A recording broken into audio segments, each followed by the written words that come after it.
Can you repeat that? Because I want to make sure this catches it. What Sure. headers? Yeah. There's 6 headers in the drop-down menu now. I'm not sure if we need them all, but we can just always edit it. Community health workers, community service, economic development, entrepreneurships, life skills training, and soccer. Good. Okay. Well, we'll have Abdul, I'll send him the recording. He'll be able to get back to you. But that sounds great. That sounds great. And then Yeah. I received all the photos from Abdul. I'm gonna have to find a way to download them all so I can put them in a gallery, and yeah, I'll figure out how to do that in the coming days. There's a lot of photos. He sent like almost 400. No, I know. And, unfortunately, some of them aren't great. Oh, wait a minute. Here comes Abdul. Here he comes. So, and I have a bunch too. So you just pick out the best ones and then just discard the other ones because we have probably over 1,000. And that's great. The other thing I was just thinking, Sean, we're saying that about the pictures. Oh, you received, hi, Abdul. Hi. Oh, goody, welcome. Sean was Yeah. just telling us about the website. Would you mind, Sean, just repeating the headers on the website? Abdul, he's doing this and we want your input. Okay, so under what we do, we have community health workers, community service, economic development, entrepreneurships, life skills training, and soccer. Yeah, those are the programs, yeah? Yeah.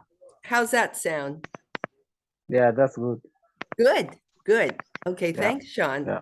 And then you got Yeah. the information from Abdul. Abdul, he mentioned he got all your photos. And Yeah, I also, sent all of like the requirement which they need. and also the write-up you sent him. Yeah. Yeah, I did.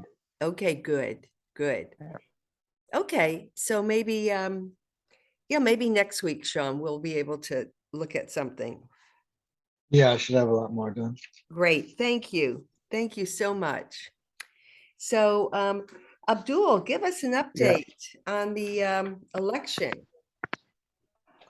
Yeah, currently the presidential election is streaming in well. In different areas, we have like different leaders who are elected. There is those who are not elected, but above all, like the situation in every places now is peaceful. We haven't had like any issues from different areas. But what we are waiting for is the last announcement for the presidential, which maybe will take like in the next like few hours, or maybe it can take like 10, 15 hours from now. We don't know. But according to the constitution, supposed to be announced within like 1 week, and if possible, it can be announced before that week, before a week. But good. All in all, everything on the ground is cool. We haven't had any issues or chaos from different either county or in different areas. So everything is so cool so far. Oh, fabulous. Yeah. That's such Yeah. good news. Now, Abdul, can you just, because we don't follow your elections and we don't know the people, who did you vote for and why? So we know who you think is the best candidate.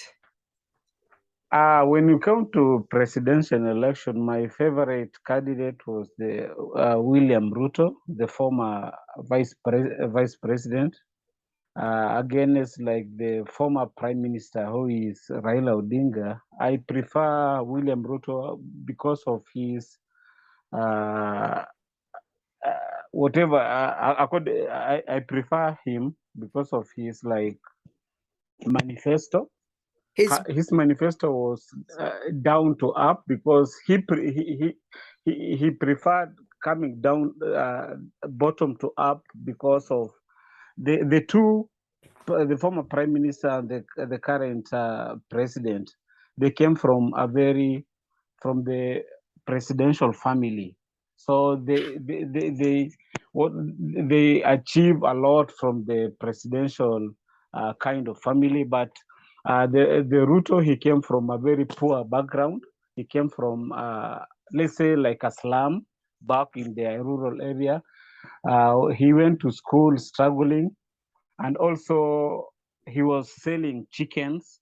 So he had like a good role model kind of thing to like any other upcoming youth who are struggling in life. So at least so many people prefer voting for him because he's representing the other side of the family, which is not like which is not like a very powerful family, or maybe a very presidential kind of uh, family. So that's why I decided I prefer voting for him. And also, when he was going around selling his manifesto to so many people, he was preferring.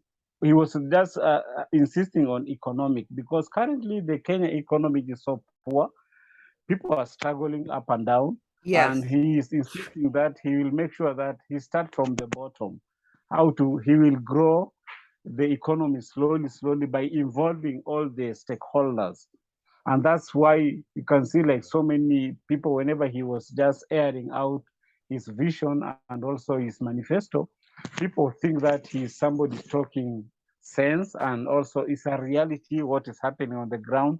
And he was giving different kind of examples to different kind of people on how people are now struggling. And also he was giving out also on the other side, when it comes to when they are campaigning, they were not telling the Kenyans on how they will grow the economy. So they were just talking about integrity. They were talking on something which is so irrelevant to what Kenya was expecting. Before even the election, the flour was hiked, and that was the common mwananchi food, which at least nearly 98% of Kenyans prefer taking that even on a daily basis. But the prices, they just hike the price all of a sudden, and that is during the election era. So people were thinking, these guys are not thinking about the common Kenyans. They were right. just thinking about themselves. Also, when it comes to the fuel, the gas, it really hike up. So people are wondering, how can we survive? And and also the turn up of the election is not that people were expecting that. The turn up was so low, according to the Independent Electoral Commission. So they announced that the turn up they were expecting to be high, but the turn up was low. So many analysts, political analysts, when they were asked what happened to the low turnout of the citizen, they say that people, some of them, they say they cannot go and vote while they are empty stomach. So they give priority to how they will survive rather than going to vote for somebody who in future maybe will not even think about him or think about her. So Yeah, majority of the Kenyans who did not go for votes, they just decided just to go to continue with their normal life, to look for how they will survive, uh, how they will clear their bills, how they will take their kids back to school, and also in the next few weeks the school fees is they will need school fees. And also those are some of the challenges the normal uh, Kenyans are facing, and those are some of the information the political analyst also was airing out, the poor turn up of at the polling station. well, that makes sense. People Yeah. give up hope, and that's the danger in a, you know, fledgling democracy. And yeah, well, And thanks, also the other Abdul. thing also, So who's ahead? the other So thing, who's ahead? Your guy or the other? yeah, my guy is ahead currently Good. with 3 million, and the second is around like 2.7, 2.6 there. Okay. But uh, according to the tallying station, the number is just flowing The gap between the two is not that big, but it is closing and opening, closing and opening. So by time we'll close like the tallying, I think my guy will be top. Just hopeful. I'm just crossing my fingers because you don't Yes. know. Like every minute the number is keep on changing. Every second the number is keep on changing. So we just prefer at least it will work. The other thing which made also some people to vote for the second in command is because of the betrayal of the current president. He betrayed the second in command because the second in command uh, campaigned for him the last two election, and during the last minute, the second term, the first year of the second term, he dropped the second in command. Then he prefer the opposition. So the opposition really enjoy the fruit of the second in command for the last 4 years. But the second in command decided that let him just because he has the power. He know how he campaigned for the president for the last two occasions. He can do it still. So he decided just to start campaigning, register another party. So many people also are voting for him because of that sympathy. He was Yeah. very demoralized and he was so frustrated. The government frustrated him in every department. So some people will vote for him because of that kind of frustration and also for the sympathy. And also, all in all, he's somebody who is articulated and somebody who is can talk and also can do something which the community or the Kenyans need. So according to him, he believes on himself and he can do. According to him, according to his record, also he haven't lost since he started campaigning to different people, and he trusts himself. He can do it, and that's why now he's doing it. Well, thank you for the update. I was Yeah. watching, we've all been watching the news that's been Yeah. reported. And yeah, is the one you like the Ruta, right? Yeah. He's called the William Hustler. Samuel Ruto. Yeah, Yeah. he's called the Hustler. Yeah, the Hustler Nation. Yeah, That's the narrative. Yeah. yeah, because I thought you would like him. I like him too. I mean, I liked his story. Yeah. Yeah. So, well, let's just pray that the best person for Kenya and for Abdul and Kibra is elected. Yeah, sure. Yeah. Yeah. We Okay. just Oh, hope for the best. Yeah. yes, yes. So let's move on to your wonderful interactions with Neil Young, our my Rotary friend from Maryland who was in Kenya for 2 weeks and met with Abdul just like a week ago, I guess. And he promised to make contacts, his contacts with soccer in the US and with people in Kenya. So he has. And so you want to give an update, Abdul? It was there was Sean. He's part of the Fellowship of Christian Athletes in Maryland. And then there's the Kenyan Soccer and Lacrosse Association, FCA. You have to explain what the FCA organization is. His name is Fred. He's Kenyan, and you and he are going to meet soon. So why don't you give us an update on those two, and if there's anything else? Yeah, according to our last conversation through like WhatsApp page, Wayo Soccer, Sean introduced me to Neil introduced me to Sean. Sean introduced me to Fred. Good. Fred is staying in western part of Kenya, a place known as Mumias. So when we started interacting with him, at least he told me that he's doing also soccer, and also he introduced another American sport known as lacrosse, Lacrosse. lacrosse. Yeah, lacrosse. So when when we had the conversation, we were just chatting through the Facebook. Then he decided he will call me after I was watching like the match, the Premier League match. So, but he delayed, so I decided to call him. So I called him, and we had like a lengthy conversation discussing about western part of Kenya and also in Nairobi. So he told me that he started like lacrosse also in Mukuru kwa Jenga. And I told him that that's also another slum which I know very well.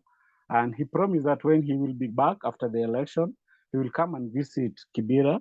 And also he will take me to Mukuru also to go and see like how he started like the sport. And if possible, if things will work well according to like our partnership and our communication, he will also want me to introduce that sport in Kibera. I told him in Kibera we have multi-talent individuals who can pick very, very fast. But the problem we are getting in Kibera, the bigger problem is when it comes to facilities and also when it comes to like the field of play.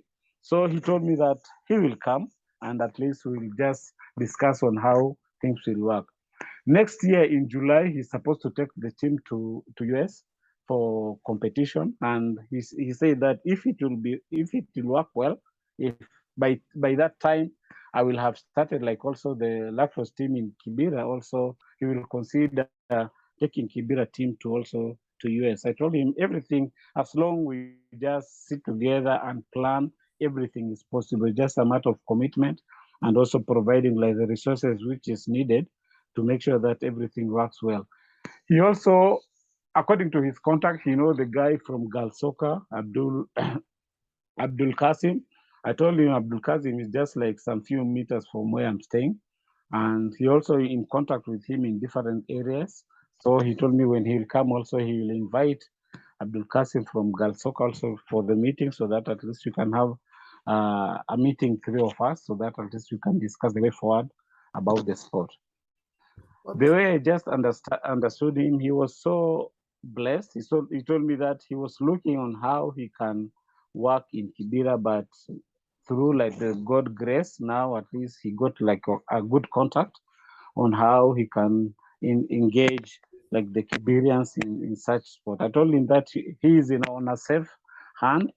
And me personally, I believe and my passion is in sport, on how to improve individuals, how to empower my community through sport, and also involving them also in life skills information about the community and how the kids can live like a focused kind of life. And he said that that will be fine, and we'll meet with him after the election, and I will be updating you guys on our progress in terms of our meetings and what will come up. Great. Bill and Elliot, do you have any questions for Abdul about this? I mean, it's just a starting point. It sounds very encouraging. Yeah, the biggest question, well, I have one comment, one question.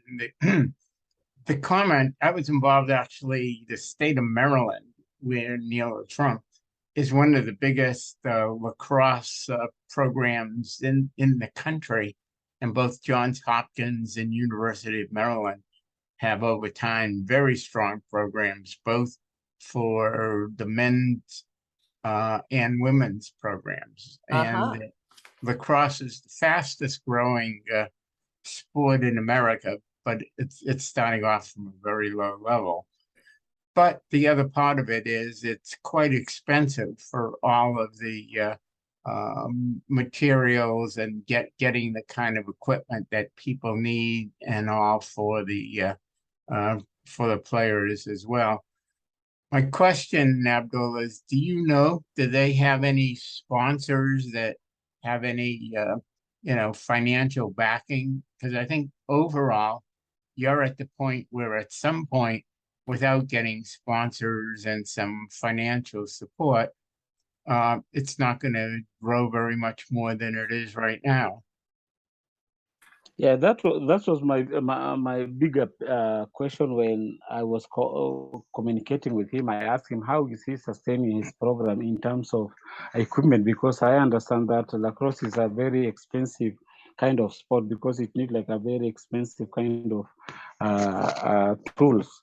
So he told me he has been supported with a group of individuals back in the US. Also, he also visited the US quite sometimes, and he has like a connection because it was like a need from the US for him to start like the lacrosse also in western part of Kenya. So those guys decided they will support him in terms of material or equipment, and also in terms of any other needs. So I think, but I'm not sure because we haven't like gone details in terms of knowing his like management kind of style.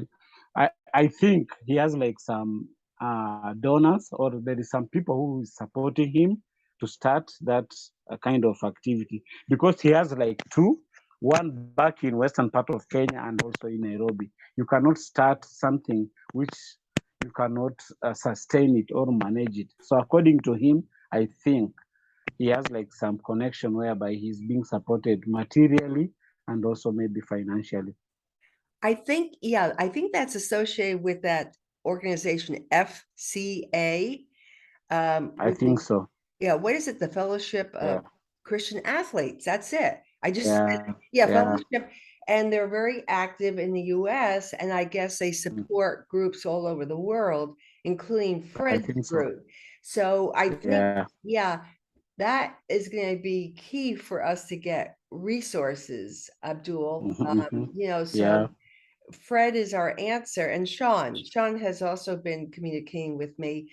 I mean, not as much as you have been communicating with Fred, just that he's going to introduce you to Fred in Kenya. And because Neil said, you know, I think FCA has people in Kenya, because we have people all over. So that's a great connection that Neil introduced you to. That was Neil's contribution. And also according to Neil, he told me that Sean is a soccer player from Washington, DC. Yes. He's a professional soccer player, and he's still like his sport is soccer. That's why also he introduced me to Fred, and also Fred is doing part of soccer, but not like that active. And also Fred want to learn from me how I normally facilitate like soccer programs, and also he want to make sure that the soccer program also is picking up in western part of Kenya. So I think like somebody like Sean and also Fred, through like how they ship their facilities, Yes. also it can be an advantage for us Yes. just to get a portion on when they are doing their like the shipment. Also, we take advantage of that opportunity. Wow, well, that's fabulous. So I think, you know, that our next step is you meet with Fred and Yeah. give us a report. And then I suggest that Elliot and Bill meet with Neil and Sean. Sean. Sure. You're all in Maryland, to, Yep. you know, to seal the deal, so to speak. But I think that's a great breakthrough. That's just great. It is. And this It Fred is. sounds terrific. And you know, if we can at least get the soccer equipment there, because that's the easy part is finding donations. The hard part, as we know, is shipping it there. Shipment. And Yep. now you have Maryland, you know, the Fellowship of Christian Athletes in Maryland, and Sean and Neil, you know, great relationship. Terrific. Yep. So you keep us posted. I will. And then also, now that the how can I forget, the elections are over and we're waiting for just the results, you're to follow up with Dr. What's her name from M Pharma, Harriet, Dr. Harriet, Yeah, Harriet. and for that contract discussion, and also with SOMO Africa for the business training overview, the 3-hour introduction. Sure. So good. We have a lot going on. Good stuff. Yeah. Okay, that's great. Anything else, Abdul, that's happening there with soccer or any of the CHWs? Any news about CHWs getting paid? You know, When it comes to CHW, there's nothing has happened so far. Maybe they will be waiting for the next government to take over. And currently we just stopped for election. Our ongoing soccer league for the boys and the girls will resume next Saturday, God willing. so that at least you can continue with the with the league. Good, good. Yeah. Okay. Yeah, Um, I have a question back on the community health workers who've been trained. I Yeah. mean, it's well Yeah. over a year and all that. We paid for training them and got them a certificate and all.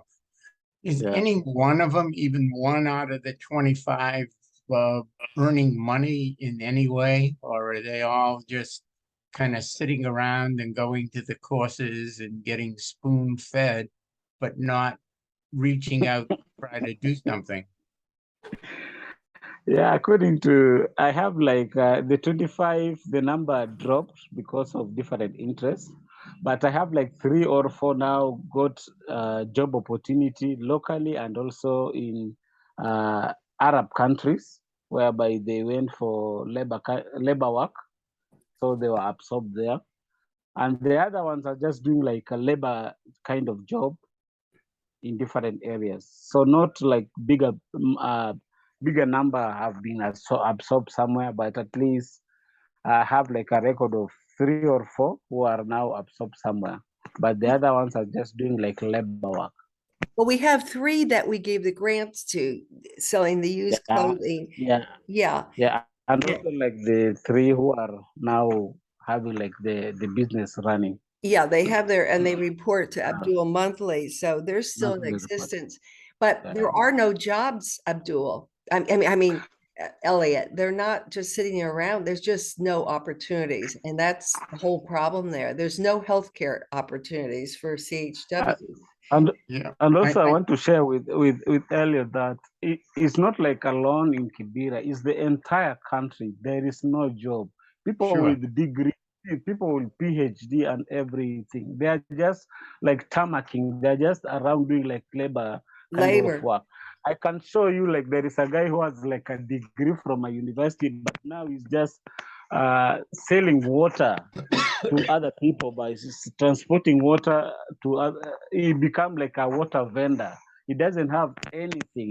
He does not know like what to do, because everywhere he circulated his CVs, but there is nobody absorbing them. So it's just like it's for the entire country. That's a bigger problem which we are facing. Unless maybe the yes. current if we have like another regime or another government will take over, at least they will secure like job opportunity. There is no job. People are being retrenched.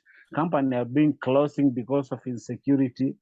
So people are in a mess. But we just pray one day, one time, things will come back to normal.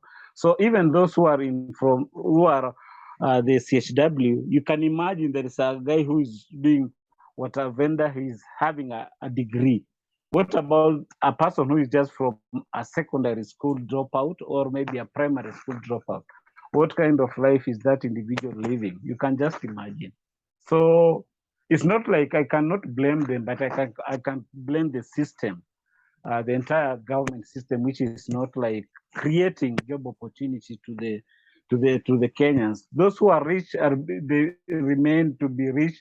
Those who are poor are becoming more poor. So there is a gap between the rich and the poor.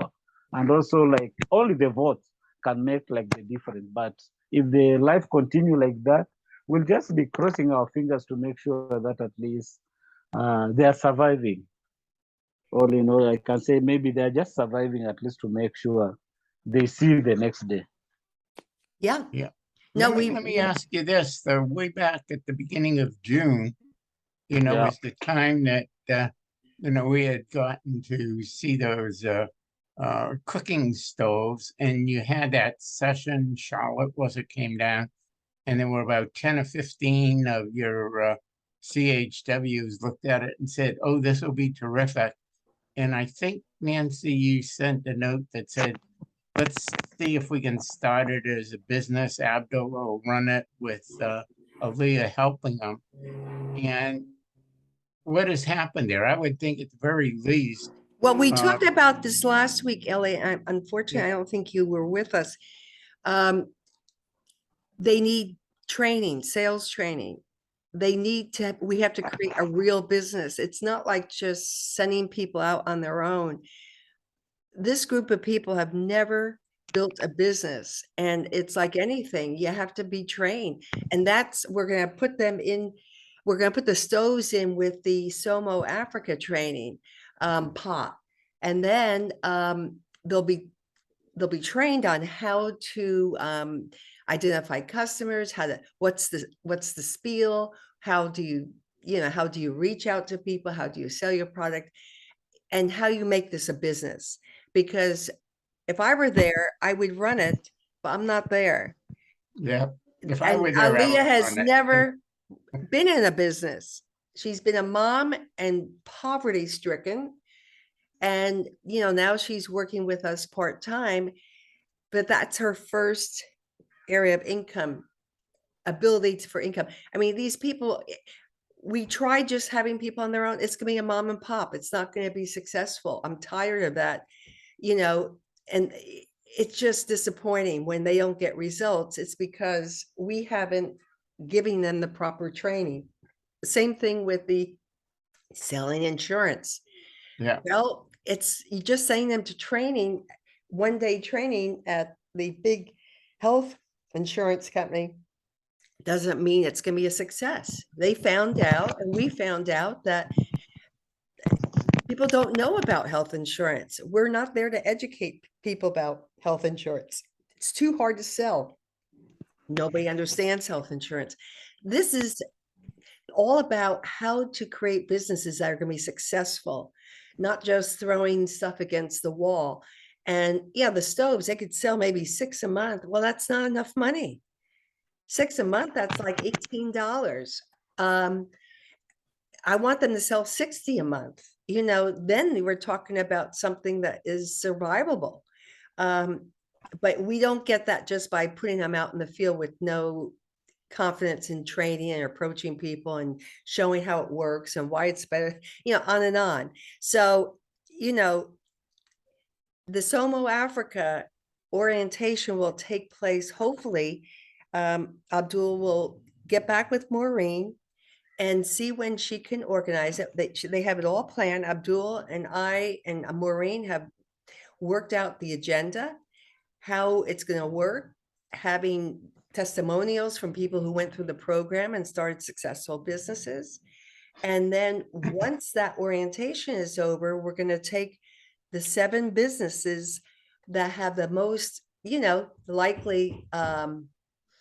likelihood of becoming potential successful businesses for all of Wayo, Kibra, CHWs, or a few of them.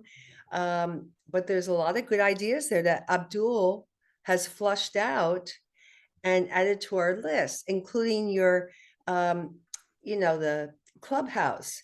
But, Mhm. they have to go through Somo Africa to learn how to do the research, how to do the competitive analysis, how to come up with the startup budget, operating budget. It's like going through Stanford MBA. So, but on their, much lower level and a much simpler level, but it looks like what they've done has been effective. And we can't just throw people out into Kibra and say, sell stoves. It's not going to, it'll be six a month. So, my belief is that Somo Africa is an excellent program. Both Abdul and I have met with them several times while I was there, and before I was there, he met with them. We have a great connection here in California with the founders. We have to do it the right way or it'll be nothing. That's my belief. Abdul, what do you think?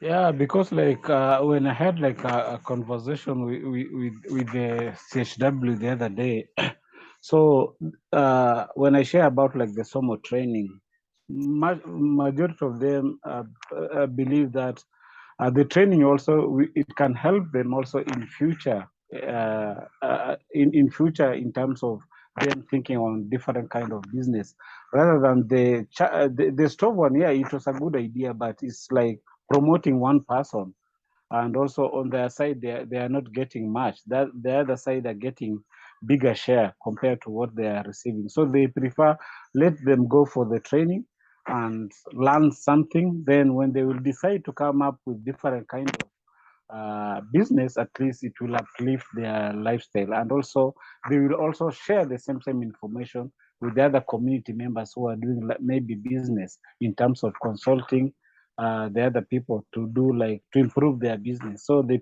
prefer some way, and I told them, yeah, it's also a good idea for me, so that they can learn. Tomorrow they will also teach other people. So they will be trainers of trainee maybe in future. You never know when we'll be just growing our program. So when do we expect the training we've been talking about with Soma Africa and others to actually happen? Well, we were waiting for the elections. Everybody was waiting for the elections to be over before, starting anything new. I mean, that's typical in Kenya. Every time there was a presidential election, everything goes on hold. Nobody Yeah. visits there, no new business, everybody stays at home. So Yeah. both M-Pharma and Somo Africa said, let's wait until after the elections. They're all hunkered down. It's serious because it's very, very dangerous at election time. And they've had several elections where thousands of people were killed. And you just don't know where it's going to happen. So it's a very, very real fear. So everything stops. Everybody there, every expat, every business understands that. So now that the election is just about over and it seems like it went without a problem, it will be time for things to start up again. So that's with the M-Pharma, with the contract to enter Kibra with Moody cards and signups. And Abdul has already met with Dr. Harriet. We've talked to her several times, and they're ready to meet again. And also the Somo Africa will have the orientation, the 3-hour orientation in the clubhouse. And we've organized what that orientation will be. So, it's ready to go. So as soon as Maureen at Somo, and they're anxious to start as well as we are.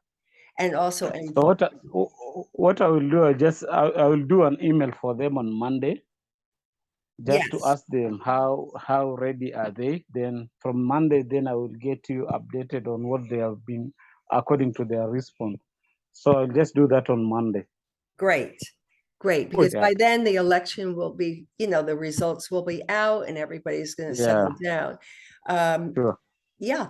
So, and then we have to see, what the budget's going to be, but I'm hoping to get some scholarships from the Foster City Rotary Club and you guys too. If, you could take my did I send you my presentation? I think I did. Yeah. If you can make a presentation at your local Rotary clubs, they do give scholarships. And, we could get scholarships from Maryland as well, because I don't want to put all our, hopes in one Rotary club, but Rotary clubs are enormously active service in the United States, not so much in other countries, both in the US, but even more importantly, internationally. So I'll resend the presentation. If you could just ask for, they're always looking for speakers. They have speakers every week. And if you and Bill and Elliot, if you could get on somebody's roster, scholarships is what they give out. Scholarships are what we need. And they're only $100 a person approximately. So, I mean, it'd be great if you could participate so we can cover those costs. Because that's the easiest way of getting these funded is through a Rotary Club and scholarships. So I'll send it out. I'll tell you, Nancy, that from my standpoint at the moment, I don't feel very comfortable at all going and asking them to raise some money. My world for the next several months and all is going to be working with some people on the election stuff, and I'm going to be out there soliciting that way, and I don't want to get myself diverted onto the others. And I frankly feel quite disappointed for all of the time we spent with these community health workers. At the end of the time, they end up sort of sitting around, in my estimation, waiting to be spoon-fed some more. Elliot, And- that's so wrong. That is so wrong. They are not Okay. sitting around spoon-fed. You haven't listened to Abdul. I have This is listened. not America. You have not been there. You have not been in that slum. And that's insulting. I'm saying it's insulting. And, you know, I lived there for almost 2 years. I know Kibra. I know what Abdul was saying is absolutely true. And what you just said is insulting. If Okay, you I'll feel that way about apologize the for that. people, I'm sorry, you should not be working with them, because that is such a disservice, that attitude. There's no opportunity. There is no opportunity for a job in health care in Kenya. It's against the law. And Christian even mentioned that. He said, I mean, he and his wife Corinne and I interviewed these doctors and nurses at the health fair, trying to see if we could get our community health workers in entry levels. They said no, because the nurse we interviewed said, we don't even have nurse associates or aides. They're not hired, and CHWs are below that. They would never, it's against the law to hire CHWs in those hospitals. And so there's no opportunity. No, I It's don't want to get zero. into that. I mean, if you think that it's so insulting that I shouldn't be doing anymore, then okay. But No, but in you're, my I mind, mean, let me tell you my example. And that is expending $5,000 to train 25 community health workers. And we set up the thing with Britam, the insurance one, and they said, we'll take 3 or 4 and train them to become, get into the world of insurance. And not one of them agreed to even try. because they did not know how to do it, didn't see the possibility. And again, you don't understand Kibra. People don't have, when Abdullah is saying people are suffering and don't even have enough to eat, they're not going to buy insurance. So whatever your beliefs are, you keep them to yourself, because what happens is, yes, we train them. We expected them to get paid by the government. It's not their fault that the government reneged on that and turned them into volunteers. We had no idea they were not going to get paid. That's how Africa is, Elliot. It's No, I'm one back to the- disappointment after another. It's tough work. And, you know, the thing is, we love to have you with us, but you have to understand, it's not the US. And it's the worst area in Africa. It's the largest urban slum on the continent. These people had nothing, no opportunity, no people to hire them. It's tough work.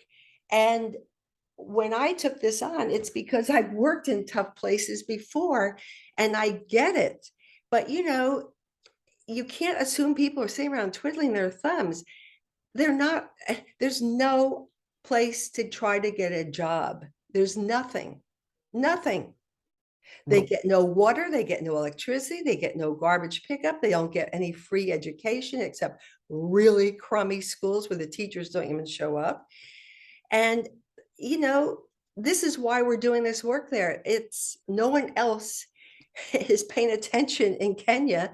The government is not paying attention. So it's hard work, and it's disappointing work, and it's frustrating work. And it's just how it is. This is why I chose to do it, because it is the toughest work you can do in getting people self-sustainable in the world, period. I totally agree, but let me go back to the one time, because I remember what you said. You said, okay, let's get these community health workers trained. And we know, dealing with the people at Britam, that they would be willing to run a seminar, which my understanding is they did, and that they would be willing to train, which means, in my mind, either the person who agrees to do it is going to get a small stipend or even getting nothing out of it, but the opportunity for a career job. And not one of them said, okay, I'll try it. Abdul, why don't you respond to Elliot's issue? Yeah, I can respond to Elliot. I can see like his frustration where he's coming from, and I wish maybe one day, one time before things will, at least to invite Elliot to come and visit Kibera one day, one time to see the situation on the ground. According to the Britam issue, when we visited like the Britam company for the training and all that, so I went with the community health workers. And we had like orientation from their office, and they gave us like everything which is supposed to be done. And after that, we had like a selection of areas which they wanted the community health worker if they can do it in their community. So when they set like different areas whereby they need people to work on that area, when it comes to Kibera, it did not reflect, or they cannot get like that kind of thing in Kibera. That's why other places, the community health worker were requesting them, can we do on this area? But they said all these areas are occupied. So we want like this department, so that because we have a gap in our organization, we want you to work on this gap. Those gaps, when it comes to Kibera, they are not available. So they could not get like people who could be enrolled on that department. So that's why you can get like some community health workers. Yeah, they try their level best at least to do like some research through asking like different areas. One was to go and look for primary teachers in different primary school, if they can come together so that they can have some policy which they want to sell to the primary teachers. So when they visit different primary teachers, some of them decided they don't want this kind of health services because they are covered elsewhere. Some of them say they cannot work with other schools. If possible, they can work within their schools where they can mobilize the teachers themselves. But some teachers did not buy for that idea. When they go to informal schools, also the informal school teachers are not permanent. Teacher can teach 1 week, the other week he can go to other places. So informal schools, primary and secondary teachers, also they are not that qualified. So what happened to those primary schools? They look for individuals who can teach. But that individual, that individual can get a greener pasture within a week or within a term or within some time, they normally move and go elsewhere because they don't have like a contract with that school. So it becomes to them a challenge. And I gave the feedback to the Brigham guy. I told them that they went to different schools, and whatever those guys wanted, the policy they want to sell to those primary teachers cannot work. So that the same representative from the Brigham told me that I knew it is hard. That's why I was just trying if it can work in the slum. But they also tried in other areas, it did not work. So there's a policy which they gave to community health workers as an assignment, but it did not work. Not that the community health workers did not want to work. They were ready to do that, but whatever the assignment, it was so hard for them at least to facilitate. Thanks, Abdul. Anyway, Thanks. yeah, I mean, it's just hard. But Abdul, we're lucky we have Abdul there, because if Yeah. Abdul weren't there, we could do nothing there.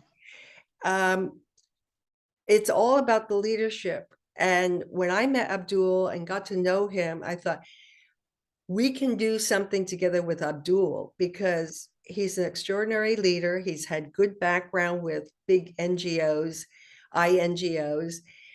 You know, he's had program experience with USAID and other Carolina and other organizations. And he has the passion and he has the ear of the community. So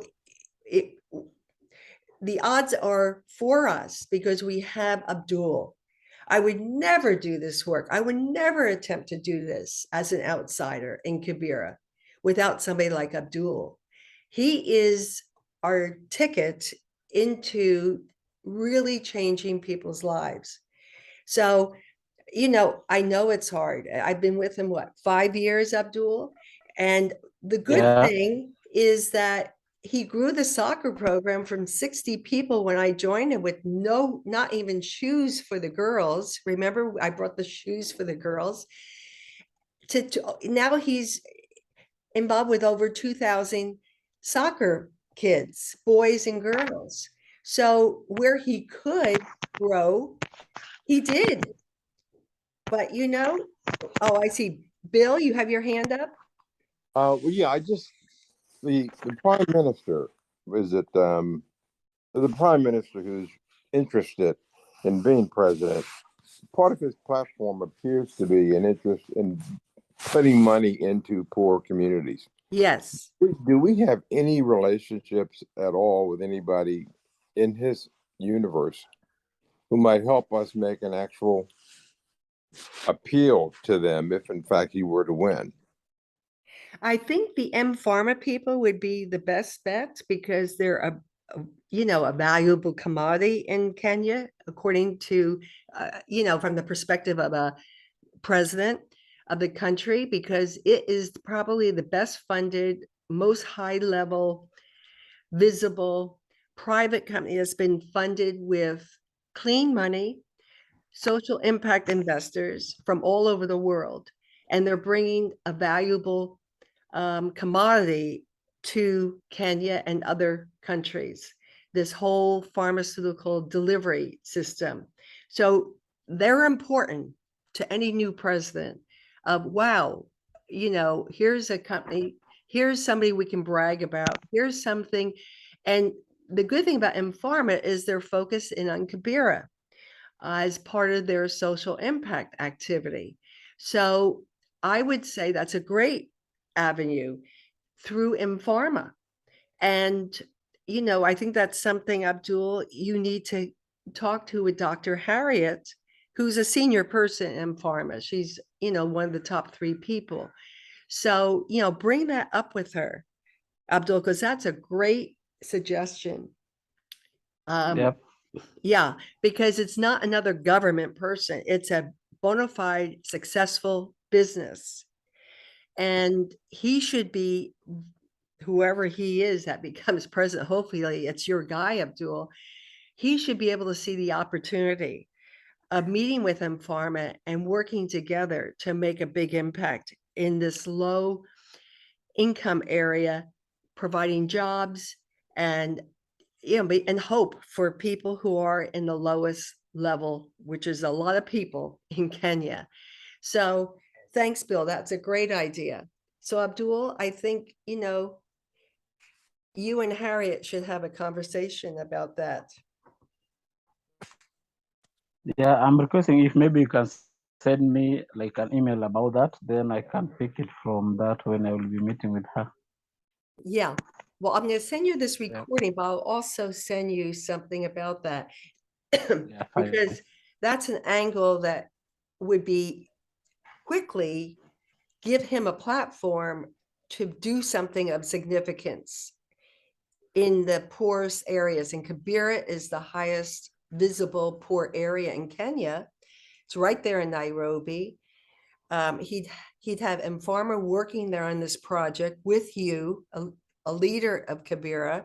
It could be a showcase for the new president, to make a quick, visible public display of what he's doing. Yeah. Because it occurs to me that now hearing that M-Pharma has that relationship, are they a source of potential jobs for our community health workers? Yes. In fact, Abdul is meeting with Dr. Harriet to discuss how they could create a contract to hire CHWs to sign up the Moody card in Kibra. Okay. So that's another avenue that we're working on. And I met with them when I was there in June about this, and then we had a call. And Abdul has met with Harriet. And so, now it's going forward, hopefully, hopefully. Well, we'll keep our fingers crossed. Yeah, no, because the new president, whoever he's going to be, I hope it's your guy, the hustler, because he Yeah. understands, this is really the biggest problem in all of Africa today. Everybody talks about, you read everything. Unemployment for the rising youth in Africa is dismal. There's not enough jobs. There's no or very little manufacturing. There's, agribusiness, but most people live in the cities now. They left the rural areas because there was no ability to make enough money. So they're all in the places like Kibra, and there's not a job to be found that's secure.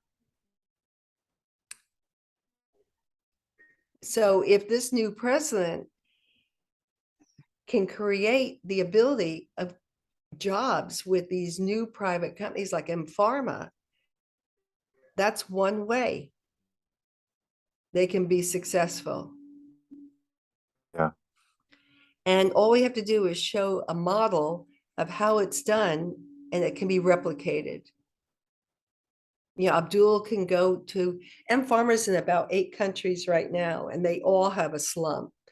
Abdul could be their person that they partner with to go with the other Pharma country directors and show them how it's done.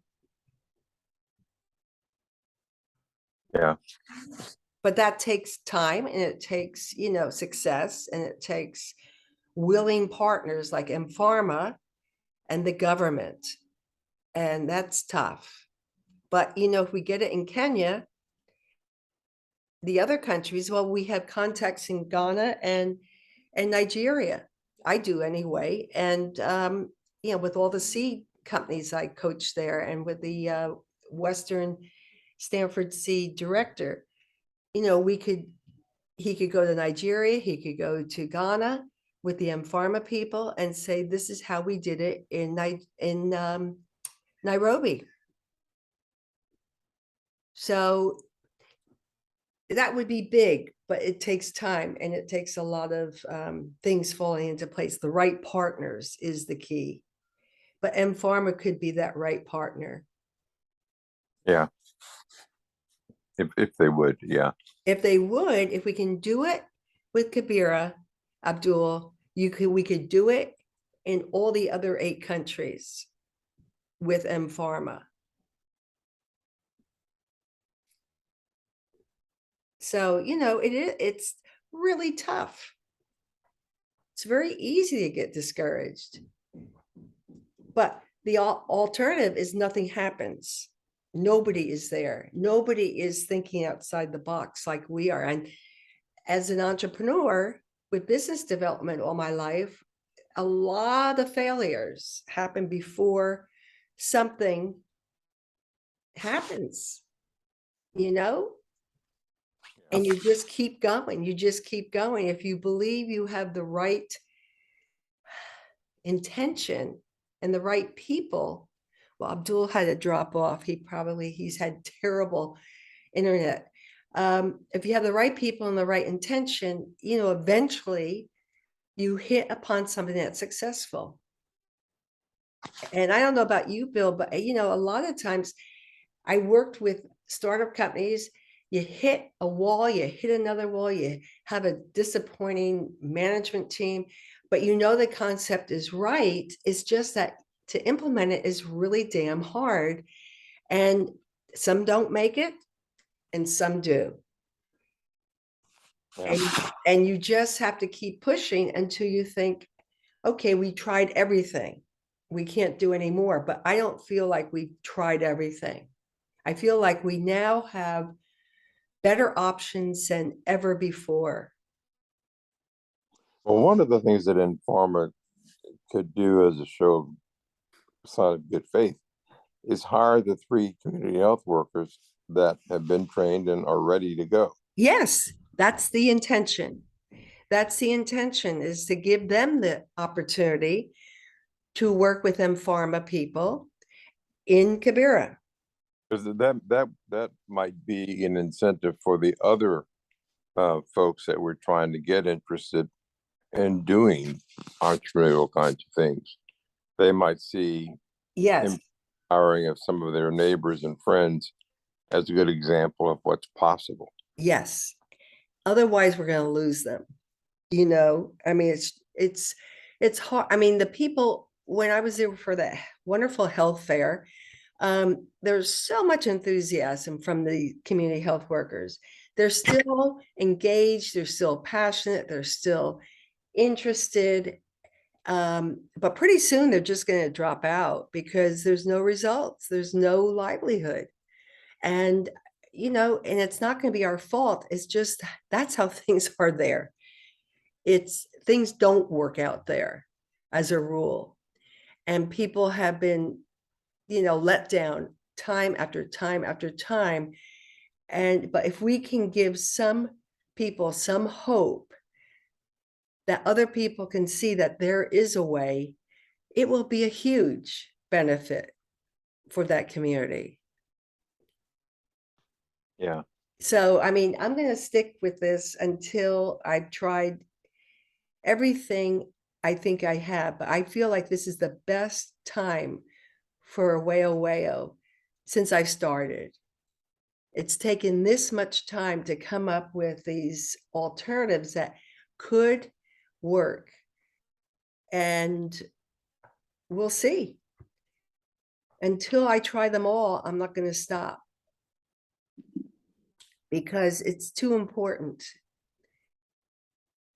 And, you know, because I've lived there, I've been there, I've seen it. It's hard to imagine, if you haven't been there, how desperate those lives are. And I feel like if I can make a difference that will affect a lot of people, this is probably the biggest payback with my effort I've ever will have had. And that's why I'm so committed to it.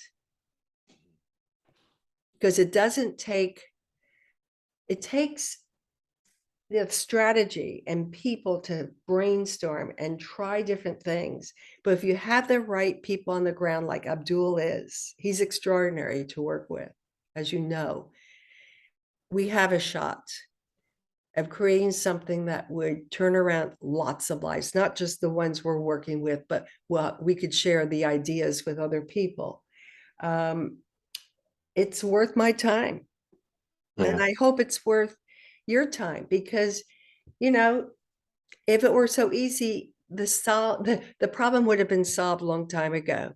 It's Come on not, with it. yeah, it's not just Kibra, it's all over Africa. It's in the refugee camps. It's in the slums around the world, the same issue.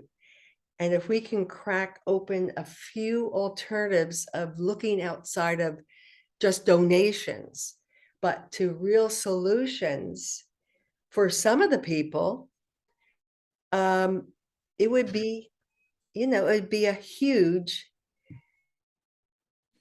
thing to be able to accomplish that and be part of that. So, you know, I just have to keep going, and I hope, you know, you and Elliot do too, because Yeah, let me just say, Nancy, you know, I clearly sounded quite negative specifically about these community health workers not doing things, but I totally agree with you at the moment that there are two very, very viable business opportunities. One is the stoves, and if I've got it right, why would they be selling thousands and thousands of them in other parts of Kenya? Even, you know, it's that there's no reason why they shouldn't be able to sell not just, you know, 6 or 10 or 100, but several thousand in Kibera, and maybe even beyond Kibera. So to me, the stoves is an absolute, excuse me, no-brainer once those people get trained. yes, Here's what you do. You walk around the neighborhood, you right, show somebody how it works, blah, blah, blah. right. they buy it. However, you figure out the financing to have them purchase it initially, whether it's one family buying it for $12 or two families sharing it for $12. So that one is an absolute no-brainer once somebody gets trained and sees the advantage of it. There's so many health benefits. The environmental health stuff there is overwhelming.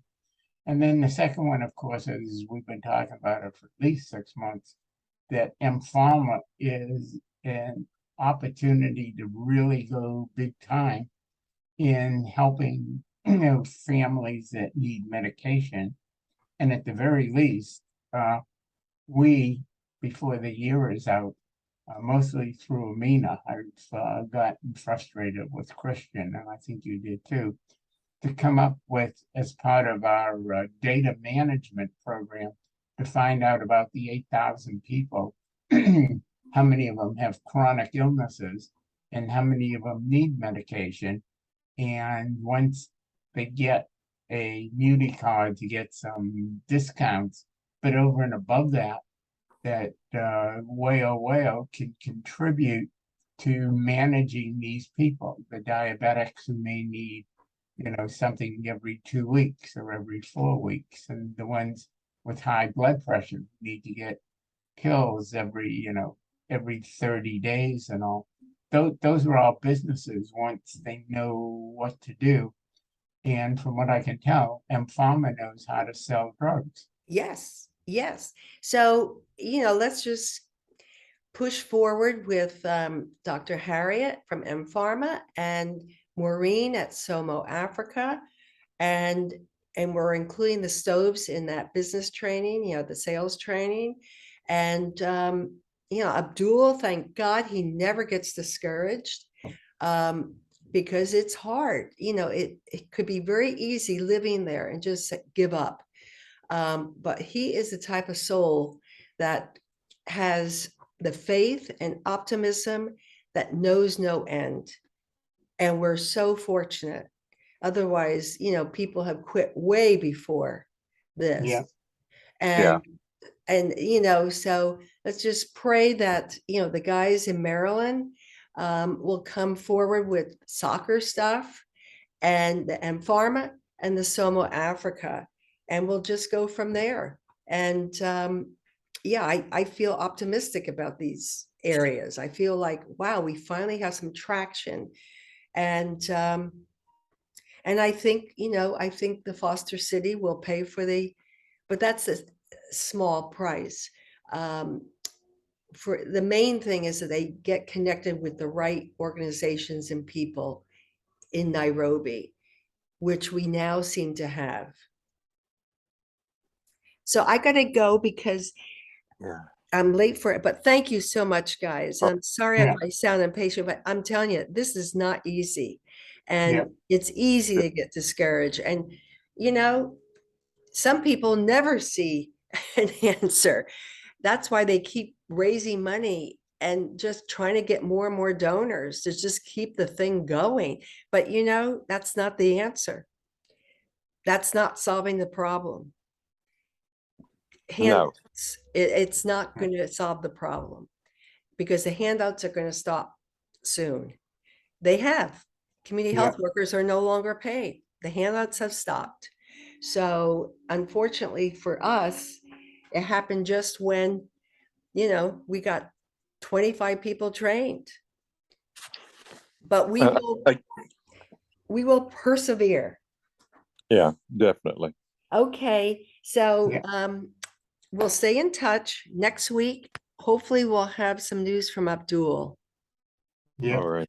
Okay, thanks. Thanks, Okay. thanks, guys. Take care. Elliot, feel better. Yeah. Bye-bye. Thanks. Bye-bye.